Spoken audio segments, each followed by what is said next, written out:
fez que em outro tempo ele era blasfemo, ele era perseguidor, ele era insolente. Mas ele obteve misericórdia. Porque ele fez aquilo na ignorância, na incredulidade. E quando ele obteve misericórdia, transbordou a graça do Senhor Jesus Cristo com a fé, o amor que há em Cristo Jesus. E ele diz, olha, fiel é a palavra, e ela é digna de toda aceitação, que Cristo Jesus veio ao mundo para salvar os pecadores. Ele veio ao mundo para tirar o pecador da condição de pecado, dos quais eu sou o principal. Ele está se colocando na condição de que ele é o principal, na condição de pecador. Mas por essa razão, me foi dada misericórdia para que em mim o principal, ou seja, nele aquilo que era o principal pecador, evidenciasse Jesus Cristo. Então tirou a condição de pecador principal e passou então a ter a graça de Jesus Cristo. É isto que a Bíblia está relatando. Aquilo que fazia dele o principal pecador, agora ele não é mais o principal pecador. Agora ele é justificado em Cristo Jesus. Hebreus capítulo 3, versículo 1. Por isso, santos irmãos, que praticais da vocação celestial, ou que participais da vocação celestial, considerai atentamente o apóstolo e sumo sacerdote da nossa confissão, Jesus. Então, por isso, santos irmãos, Hebreus 13, 24. Saudai todos os vossos guias, bem como todos os santos. Os da Itália vos saúdam. Mais uma vez, somos santos. 1 Pedro capítulo 1, versículo 15 e também o versículo 16. Pelo contrário, segundo é santo aquele que vos chamou, tornai-vos santos também vós mesmo em todo o vosso procedimento, porque está escrito, sede santos, porque eu sou santo. Então não é sede pecadores, sede santo. Se você acha que é pecador, precisa se converter e se tornar santo, para que esteja na condição de estar com Deus, de caminhar com Deus.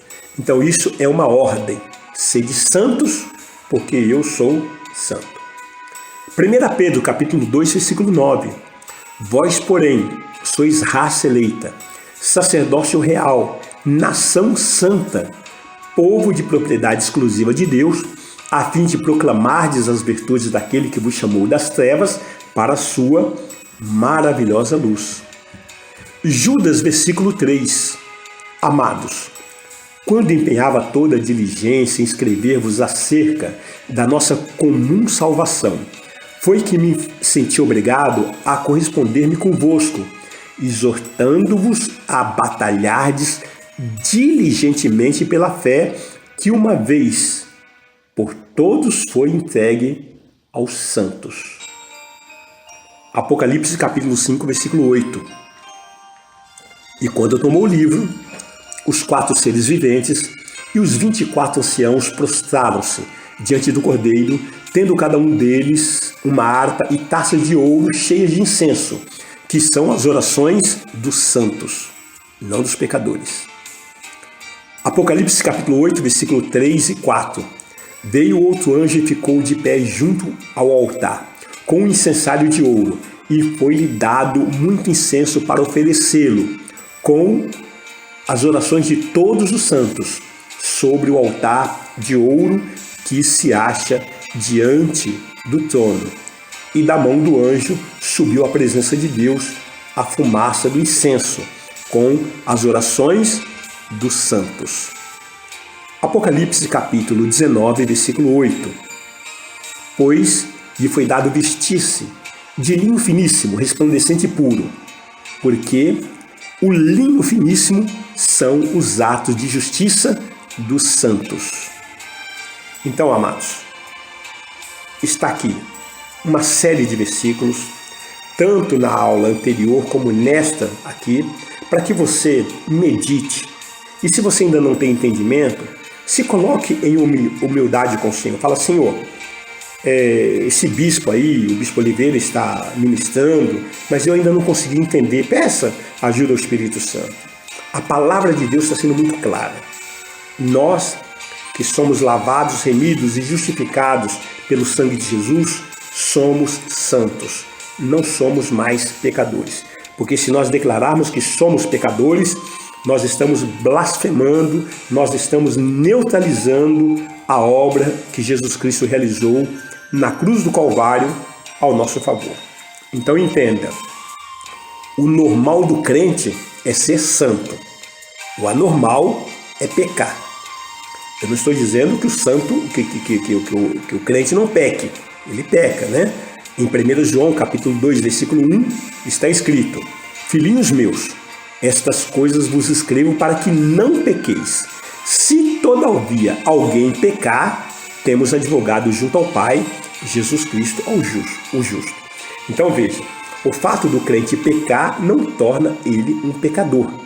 E sim, ele continua sendo santo, ele se conserta, pede perdão ao Senhor, Jesus Cristo é o nosso advogado, o sangue de Jesus nos purifica de toda injustiça e nós caminhamos justificados novamente, né? Porque o pecado precisa ser confessado e precisa ser, então, colocado diante do Senhor para que o Senhor nos perdoe. Então agora eu posso entrar no Santo dos Santos. Por quê? Porque eu sou santo. Deus não tem filhos pecadores porque Ele é santo. Então, se a natureza de Deus é ser santo, Ele não pode suportar na sua presença o pecado.